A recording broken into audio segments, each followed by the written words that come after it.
నమస్కారం అండి. ఇందులో తండేలు ఎవరు? తండేలు అంటే తెలుసు కదా, ఓనర్ కాదు లీడర్ అని. సో తండేలు ఎవరు? నా పేరు రామారావు. రామారావు గారు. రామారావు గారు, మీరు 15 నెలల పాటు అక్కడ పాకిస్తాన్ జైల్లో ఉన్నారా? ఉన్నామండి. ఓకే. మీతో పాటు ఎవరెవరు వచ్చారు ఇప్పుడు? ప్రస్తుతానికి ఇప్పుడు 7 వచ్చాం. ఓకే. తర్వాత అందరూ వలసలు వెళ్ళిపోయారు బతుకు తెరువు కోసం. ఓకే. నేనైతే ఇక్కడ ఉండిపోయాను. అప్పుడు ఊర్లో ఉండిపోయాను నేను. అంటే ఇప్పుడు ఈ పడవేసుకొని వెళ్ళేటప్పుడు అందులో రకరకాల పనులు చేస్తూ ఉంటారంట కదా. అంటే కొంతమంది వంట చేస్తూ ఉంటారు, కొంతమంది చేపలు పడుతూ ఉంటారు. అలా వేరే వేరే వాళ్ళు కూడా వచ్చారా ఇవాళ? వచ్చారండి. మీరు? మీ పేరు? రాజు. రాజు. ఓకే. కిషోర్. వాళ్ళ లాగుతారు. ఓకే. మీరండి? మీ భార్య. ఓకే. ఇందులో ఇంకో విషయం కూడా తెలిసింది. ఒకళ్ళు ఎవరో అక్కడ ఉన్నప్పుడు, జైల్లో ఉన్నప్పుడు ఇంకొకళ్ళు భార్య కడుపుతో ఉన్నారు అని. మీరేనా? సో మీరు కూడా ఆ తర్వాత ఢిల్లీ. అచ్చా, పాప. ఓ బుజ్జి తల్లి, నువ్వేనా బుజ్జి తల్లి? మా భార్య గారు. ఓకే. అప్పుడు జైల్లో ఉన్నాను నేను. ఓకే. ఏమైనా చెప్పాలనుకుంటున్నారా? అంటే ఇది సామాన్యమైనటువంటి విషయం కాదు. ఆ పాకిస్తాన్ జైల్లోకి వెళ్ళి అందులో నుంచి మీరు బయటకి రావడం అనేది చిన్న విషయం కాదు అది. సో దీని గురించి ఏమైనా చెప్పాలనుకుంటున్నారా? అంటే మాది డిమచ్చిలసం పంచాయతీ, కేమచ్చిలసం, ఎక్కడో మారుమూల గ్రామం అది. మాకు ఆ 2018లో అనుకోకుండా సంఘటన జరిగింది. జరగకూడదు. ఎంత బాధగా ఉంది, ఇప్పుడు చాలా హ్యాపీగా ఉంది. ఇక్కడ హైదరాబాద్ వరకు వచ్చామంటే మెయిన్ కారణం రైటర్, ఈ సినిమా రాసిన వారికి కార్తిక్ గారికి కృతజ్ఞతలండి. ఎందుకంటే ఆయన ద్వారా ఇక్కడికి వచ్చామండి మేము, అంతే కదా. తర్వాత ఇక్కడికి వచ్చిన అల్లు అరవింద్ గారికి, చంద్రమోహన్ గారికి, నాగచైతన్య గారికి, సాయి పల్లవి గారికి అందరికీ కృతజ్ఞతలండి. మీకు జరిగిన సంఘటన ఏమైనా చెప్పాలనుకుంటున్నారా? అంటే అలాగే జరగకూడదు. అప్పుడు మా ఆవిడ ప్రెగ్నెంట్ 7 నెలలు. ఊరు రావాలనుకుంటున్నాను.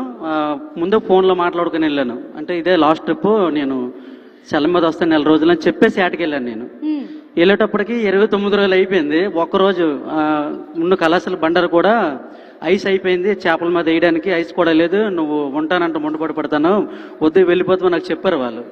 కానీ చేపలు ఎక్కి పట్టడం తండేలకేట్ అంటే ఎంత చేపలు పట్టుకెళ్తే ఓ 10-15 లక్షలు వచ్చినా మనకు పేరు ఉంటుంది అందులో. ఎంత మెయిన్ తండేలు తీసే లీడర్ అంటారు అక్కడ. రామారావు అందరు డ్రైవర్ల కన్నా ఎక్కువ చేపలు పడుతున్నాడు అని పేరు ఉంటుంది మాకు అక్కడ. అలాగే ఆ చేపలు ఎక్కి పడుతుంటే ఆ బోట్ల కల్లా నా వెంటే పంపిస్తారు వాళ్ళు. అంటే నేను ఎక్కడ వాళ్ళు వేస్తే అక్కడ వాళ్ళు వేసేస్తుంటారు. మాకు వైర్లెస్ ఉంటుంది అక్కడ. ఇక్కడ వచ్చేస్తుంది వేసేస్తానంటే వాళ్ళందరూ వాళ్ళు వేసేస్తుంటారు. అలాగా మెయిన్ తండ్రిలు అంటారు. నాకు వెనకాల వస్తుంటారు. అంటే రామారావు ఎక్కువ చేపలు తెస్తే ఆ రామారావు వెంట వెళ్ళండి, ఆయన ఎన్ని రోజులు చేస్తే 2 రోజులు ఆయన వెనకాల రండి అంటారు వాళ్ళు. అది అంటే వచ్చే టైంకి మా భార్య 7 నెలలు ప్రెగ్నెంట్. కానీ రావాలనుకున్న టైంకి తెల్లవారుతుంది. అనుకోకుండా లేవి, పాకిస్తాన్ లేవి అని నాకు తెలియదు. అంటే బ్లాక్ కలర్లో ఇండియా లేవి ఉంటుంది, పాకిస్తాన్ లేవి ఉంటుంది. దగ్గరకు వస్తే పాకిస్తాన్ జెండా కనపడుతుంది. కొద్ది దూరంలో ఉంది. అక్కడ దగ్గరకు వచ్చేటప్పటికి పాకిస్తాన్ జెండా కనపడుతుంది. గుండె జారిపోయింది నాకు. ఏంటి ఇలాగ జరిగింది? ఈ బ్యాచ్ మొత్తం నన్ను తప్పుగా అనుకుంటారు, ఈయన వెనకెత్తలు నన్ను నమ్ముకొని పంపించారు. చాలా ఫీల్ అయ్యి ఏడుపు వచ్చింది. కానీ తప్పదు.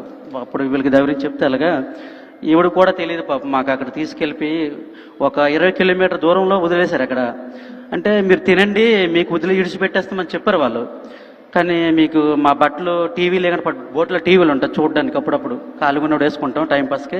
ఆ టీవీలకి పట్టుకెళ్ళిపోతాంటారు. పోనీ పట్టుకెళ్ళిపోయిన దాంతో మాకు పని లేదు, వదిలేస్తున్నా అంటారు. హ్యాపీగా ఫీల్ అయ్యాం. ఆ తర్వాత మళ్ళీ వెంటనే సడన్గా మళ్ళీ మాకు వైర్లెస్ వచ్చింది. తీసుకొచ్చేసి జైలుకి తీసుకెళ్ళిపోమని మాకు వచ్చిందంటే మళ్ళీ గుండె ఆగిపోయినంత పని అయిపోయింది. పాకిస్తాన్ అంటే భయం కదా. ఆ జైలు పేరు వింటేనే మాకు భయం వేస్తుంది. చాలా భయం. మరి మీరు అందులో ఉన్నారు అంటే సామాన్యమైన విషయం కాదు. చాలా ఎంత బాధపడ్డామో అంత సంతోషంగా ఉందండి. ఎందుకంటే ఎక్కడో మారుమూల గ్రామం, కేమచ్చిలసం, హైదరాబాద్ వరకు వచ్చిందంటే సినిమా, మా మత్స్యకారులు పడే కష్టాలు, బాధలు. ఈవిడ గల్లీ నుండి ఢిల్లీ వరకు తిరగడం చేయడం. తర్వాత ఏంటంటే అందరూ వెళ్ళారా అండి? రండి, ఇక్కడ రండి. ఓకే. తిరగడం చేయడం. ఇలా రండి, ఇటు రండి. మీరు ఎవరైనా మాట్లాడాలనుకుంటున్నారా? అమ్మా చెప్పమ్మా. చాలా ధైర్యంగా నిలబడి పోరాడావని విన్నాను అప్పుడు. గ్రేట్ అమ్మా. పోరాడాను కాబట్టి వాళ్ళు అక్కడి నుంచి వచ్చారు. ఓకే. అంటే మీకెప్పుడు తెలిసింది? 29 డేస్ వెళ్ళిపోతున్నాను అని చెప్పారు కదా, 29 రోజులు. ఆ తర్వాత మీకెప్పుడు తెలిసింది?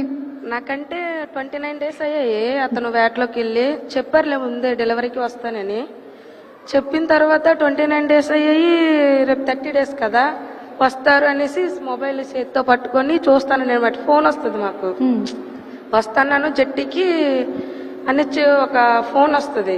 అలా చూసేలోపు ఈలోగా వేరే వాళ్ళు ఫోన్ చేసి మీ ఆయన మీ అన్నయ్య వేరే వాళ్ళు మీ ఆడబడుచు వాళ్ళ ఆయన ఇలాగ పాకిస్తాన్ దొరికిపోయారు అని తెలిస్తే మేము కొంచెం షాక్లోకి వెళ్ళిపోయాం అనమాట.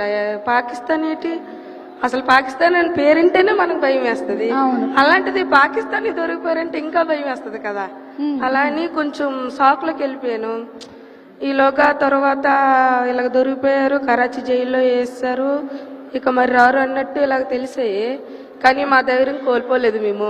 ఒక పక్క భయం ఉన్నా సరే ఇంకో పక్క వస్తారులే, ఏం చేస్తారు, చంపేస్తారు ఏంటి అనేసి ఒక పక్క. మొత్తానికి ఏంటంటే మగవాళ్ళందరూ అక్కడ ఇరుక్కుపోయినా సరే ఆడవాళ్ళందరూ నడుము కట్టుకొని ఇక్కడ ఉండేటువంటి కుటుంబ సభ్యులందరూ వెళ్లి వాళ్ళని విడిపించి మరి ఇక్కడికి తీసుకొని వచ్చారు. నిజంగా గ్రేట్ అమ్మా. గట్టిగా ఒకసారి చప్పట్లతో వీళ్ళకి అభినందనలు తెలియచెప్పండి. Thank you so much. మీ ఏదైతే జరిగిందో రియల్ ఇన్సిడెంట్ దానికి సంబంధించిన అంశం కూడా మనం తండేల్ సినిమాలో చూడబోతున్నాము. February 7th థియేటర్స్ లో కలుద్దాం మిమ్మల్ని అందరినీ. సక్సెస్ మీట్ లో కలుద్దాం. ఓకే. అలాగే మనకి ఈ మధ్య కాలంలో ఇండియన్ ఐడల్ ద్వారా బాగా పాపులర్ అయినటువంటి Kamakshi and her team perform చేయబోతూ ఉన్నారు ఈ సినిమాలో.